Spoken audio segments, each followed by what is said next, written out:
Gasparini, and welcome to this segment of Penn Voice. I'm joined today by Justin Lovell, who is the Public Works Administrator for South San Francisco. Justin, welcome. Great, thank you. So I was completely fascinated by this program that we're going to be talking about and tried to do my homework and realized I came really short of really understanding it. So Sure. We're going to be talking about a bike share program, or actually a Dockless bike share program. So tell us a little bit about how South San Francisco decided they wanted to do it and a little bit about what it's about. Sure. Well, first, a Dockless bike share program is where the bikes themselves have a lock and a GPS unit on the bike, so they do not have to be returned to a specific location, picked up or returned from a specific location. So the bikes can be essentially picked up and dropped off almost anywhere. You know, there's definitely conditions within the drop-off, but there's a GPS unit that is inside its bike, and they're app enabled. So somebody who wants to use the bikes will have to download the app, and there are QR codes, the little square codes that you take a picture of the code, and that will remotely unlock the bike and activate it for use. And I imagine this makes the riding, the usage of it, so much more flexible, right? Because the other programs, like the City of Redwood City had one that was you had to put it back to the docking station. So it could start perhaps in front of City Hall, but then you had to bring it back to City Hall, and perhaps you just needed the bike to ride home. Right. In this program, you could leave it in front of your apartment or in front of your home. Yeah, so we can, this program, they can take the bike where they need to go instead of trying to figure out where the docking system is, where they have to leave it if that is convenient for them. Right. But I mean, as a city, we saw this program. This is new. This is, started in China just 3 years ago. This new technology of having an integrated lock and GPS unit and having the back-end app software that allows somebody to take a picture, unlock the bike, and then lock it and have the payment all in under one app. So we saw this.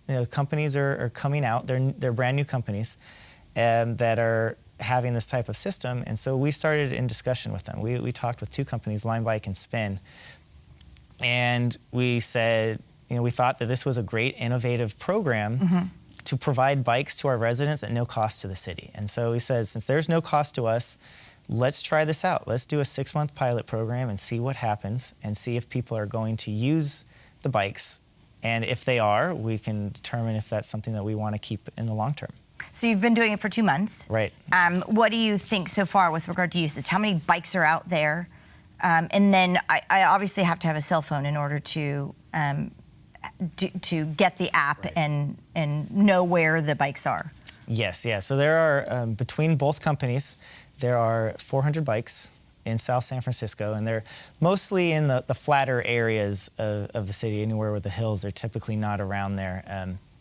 But they've been used. We're having almost a little over 500 trips per day of people riding them, and that just really was surprising. We did not think that so many people would be using it on a day-to-day basis, right, to get from one area to the other. And so it's whether they're taking bikes now, when before, I don't know how they were either walking or maybe they were driving. Right. So now they have a different form of transportation, a different way to get to where they need to go.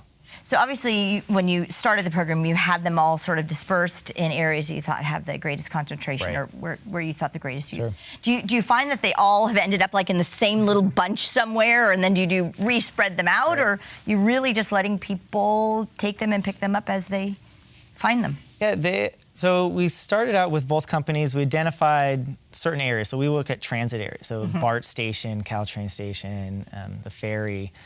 The original idea was really for a commuter, first and last mile. So somebody takes public transit into South San Francisco and they work there, and then they would take the bike as their last mile to get to work. What we actually found was this has really become a community benefit, and the youth have really grabbed onto the bikes, and that's become the cool thing to do for a lot of the high school students, to ride bikes together with groups of friends or families, are riding it along our Centennial Trail, and so it's become really a part recreational activity for our community, as well as mobility independence for people who may not be driving or have a car. So the person who is trying to track where a bike might be located on their phone, so since the bikes have GPS system, I can call up the app on my phone and say, oh, there's a bike a block away from me, or there's a bike 10 feet away from me. Then they pay through the company, not through the city, to use that bike for the hour, 15 minutes, or whatever it takes for their trip.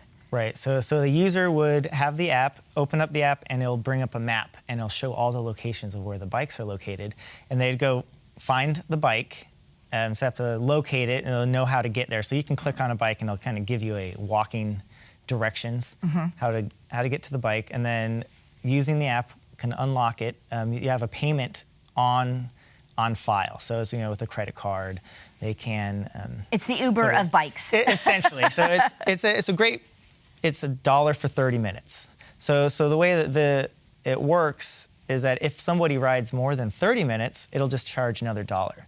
So it's not you're not limited. You're not punished for riding more than 30 minutes. Right. In this case, and so it's most cases people are riding for 15 minutes or 15 to 20 minutes, and they're riding a mile or two, and the average rider.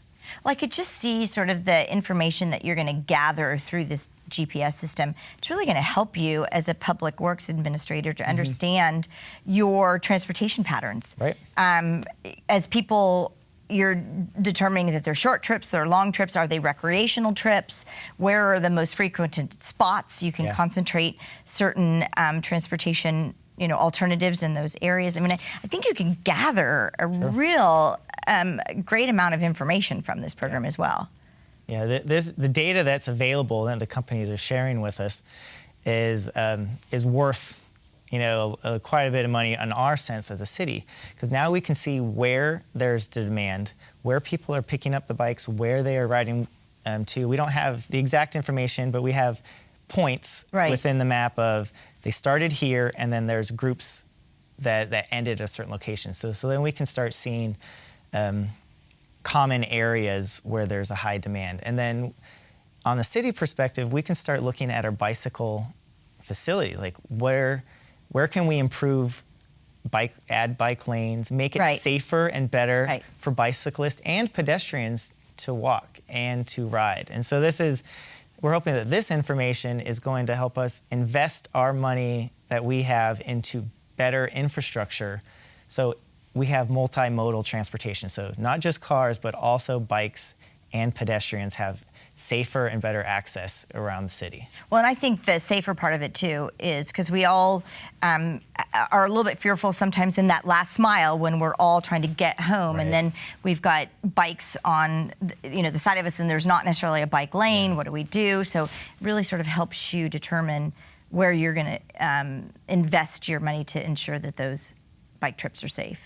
Yeah, exactly. And so we want to make sure that we have limited amount of dollars that we can spend on this type of projects. And so when we do have funding available to add bike lanes or to make biking safer, we want to put it where the people are using it. And so this is going to give us information so we know where it's going to be most effective to add our money into improving biking. And something that we really didn't talk about, but we only have a couple of seconds left, is really it becomes then a healthy city initiative. Yes. Right? Because you're not getting people out of their cars and into bikes. Right, yeah, and this is one of our key components of this, that if people can ride bikes and they feel that that's a valid option, that they can be more healthy by getting around, having active transportation instead of just driving around. If you're just going for a half a mile or a mile away, riding a bike is a great alternative instead of driving. Right, and I think all of us are looking for those convenient modes of transportation, so this certainly is with the Dockless program.